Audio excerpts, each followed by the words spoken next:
What up, and welcome to another edition of the Marquette Tribune's Trib Trio with me, your host, Jesse Monty. Let us begin.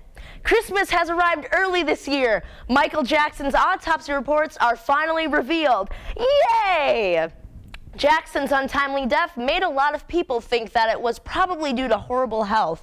Contrary to popular belief, however, an autopsy report states that Jackson was actually, quote, a fairly healthy 50-year-old, end quote. Jackson, who died of a heart attack in June, is believed to be a homicide caused by medication administered to him by physician Dr. Conrad Murray.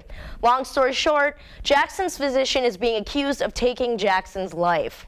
Great. So you're telling me that his death wasn't due to karma getting him back for being insane.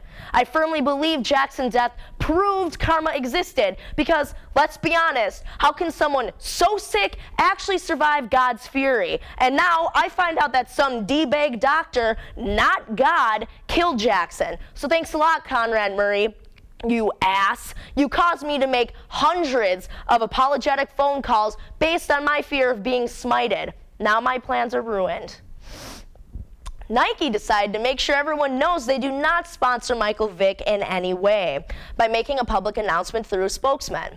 This announcement was made a day after Vick's peeps came up with some crap about him having an endorsement with Nike, when really Nike terminated his endorsement in 2007. So even though Nike is not supportive of dog fights, they are supportive of baby fights. The last baby standing actually wins a lifetime supply of thread to use in the factory that comes with it, and the angry man with the whip that comes with the factory. In a related story, Michael Vick is actually in an anti-dogfighting campaign, no joke, with the Humane Society. Does anyone else see how ridiculous this is? Who creates a campaign that specific, let alone using a man who was jailed for fighting dogs as their spokesperson? That does not emphasize his sorrow at all. However, it does emphasize his dumbness by tenfold. That's like having an anti-make my own town in South America because I think I'm Jesus campaign with Jim Jones as your sponsor. Kill yourself, Michael Vick. Senator John McCain is essing his pants. Apparently, Sarah Palin is releasing memoirs, and everyone in the McCain presidential campaign are worried about what the crazy bee is going to say about them. There are questions asking if the McCain campaign controlled what Palin was allowed to say and do.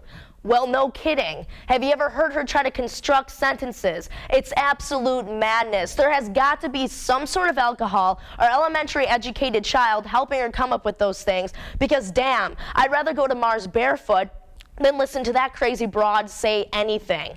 I'm pretty sure McCain instantly regret dubbing Palin as his V-pilf, but like my theory on life, that just proves a nice rack only goes so far.